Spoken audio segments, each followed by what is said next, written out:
Hello friends, मैं हूं advocate Daniyal Khan. मैं आपको आज इस वीडियो में आफ्टर एलएलबी जॉब अपॉर्चुनिटीज़ के बारे में बताऊंगा कि एलएलबी करने के बाद आप कौन कौन सी जॉब कर सकते हैं। और यदि आप एलएलबी करने का प्रोसेस जानना चाहते हैं तो इसके ऊपर मैंने अलग से एक वीडियो बनाया हुआ है। आप डिस्क्रिप्शन पर क्लिक करके लिंक का यूज़ करके वीडियो को देख सकते हैं। अभी तक सब्सक्राइब नहीं किया है तो प्लीज़ चैनल को लाइक, शेयर, कमेंट और सब्सक्राइब जरूर कीजिएगा।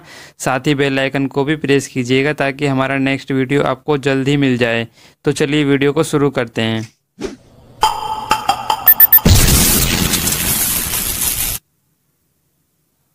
तो चलिए सबसे पहले हम बात कर लेते हैं कि एलएलबी और एलएलएम सही ढंग से कैसे लिखा जाता है और उनकी फुल फॉर्म क्या क्या होती है।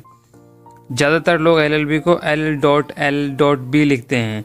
यह नहीं लिखना है, यह गलत तरीका है। सही तरीका है LL.B। इस तरह से सही एलएलबी लिखा जाता है। इसी तरह से एलएलएम, ज़्यादातर लोग एलएलएम को L.L.M लिखते हैं। तो एलएलएम लिखने का सही तरीका है LL.M।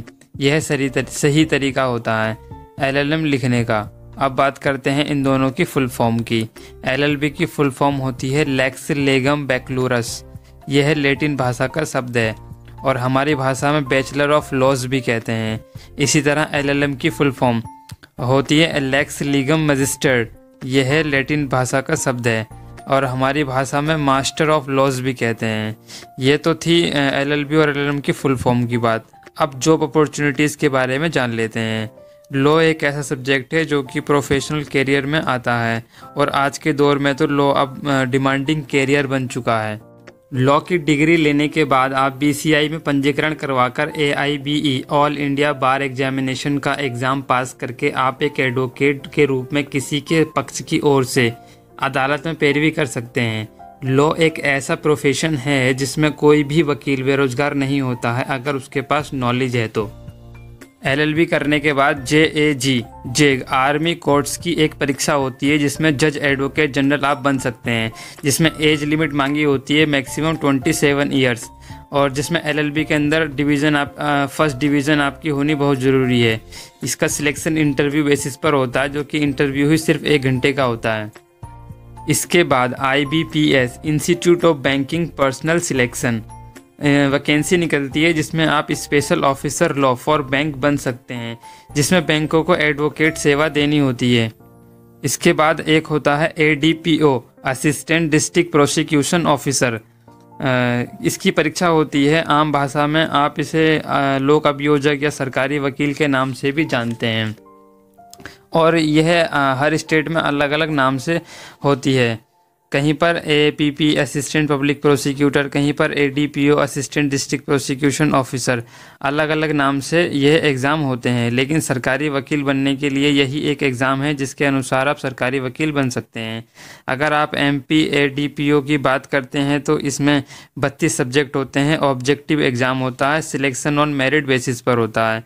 यह जो ADPO और APPO होते हैं इनका काम होता है मजिस्ट्रेट के कोर्ट में अभियोजक का संचालन करना। एलएलबी करने के बाद और भी काम हैं जो आप लॉ के बाद कर सकते हैं।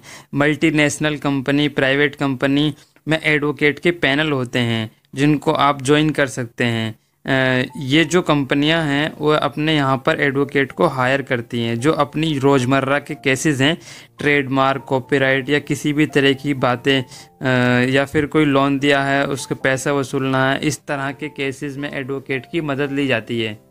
और अब हम बात करते हैं एलएलबी एग्ज़ाम करने का सबसे चार्मिंग कैरियर, जो मैक्सिमम लोग एलएलबी इसी कैरियर के लिए करते हैं। जज बनना। सिविल जज का एग्ज़ाम होता है MP, मध्य प्रदेश और छत्तीसगढ़ में, और यूपी में चले जाएं तो PCSJ का एग्ज़ाम होता है। तो ऑल इंडिया की बात करते हैं तो judicial service exam all India level पर नहीं होती है, स्टेट वाइज होती है। जुडिशियल सर्विस एग्ज़ाम की पोस्ट सिविल जज क्लास 2 होती है। यह एंट्री लेवल एग्जामिनेशन होता है। जब हायर लेवल पर जाते हैं तो ADJ का एग्ज़ाम होता है, एडिशनल डिस्ट्रिक्ट जज। तो CJ एंट्री लेवल एग्जामिनेशन होता है और ADJ हायर लेवल एग्जामिनेशन होता है। आप इन दोनों पदों पर ही आप जा सकते हैं। CJ सिविल जज क्लास 2 की क्वालिफ़िकेशन, मिनिमम क्वालिफ़िकेशन LLB की डिग्री चाहिए। Age limit maximum 35 years, selection on merit basis पर होता है। और एडीजे एडिशनल डिस्ट्रिक्ट जज की बात करें तो मिनिमम क्वालिफिकेशन एलएलबी की डिग्री चाहिए होती है। एज लिमिट 35 टू 45 ईयर्स चाहिए। एक्सपीरियंस 7 ईयर प्रैक्टिस का चाहिए होता है। अब समझे कि एलएलबी के बाद क्या चार्मिंग करियर है। शुरुआत से ही काफ़ी अच्छी जॉब अपॉर्चुनिटी है। 45 साल तक की एज में आपको चार्मिंग अफसर गवर्नमेंट जॉब पाने का मिलता है। यदि आप यूपीएससी सिविल सर्विस में जाना चाहते हैं तो आप इन एग्ज़ाम की तैयारी करके जा सकते हैं। यूपीएससी जिसमें आईएएस, आईपीएस, आरएसआई, आरएस और आईएफएस बनते हैं, वहाँ भी एक ऑप्शन सब्जेक्ट होता है जिसमें आप मेन एग्जामिनेशन में लॉ सब्जेक्ट ऑप्शन चुन सकते हैं। सो आज के लिए वीडियो में इतना ही। अगर वीडियो पसंद आए तो वीडियो को लाइक, शेयर, कमेंट और सब्सक्राइब जरूर कीजिएगा। Thank you so much.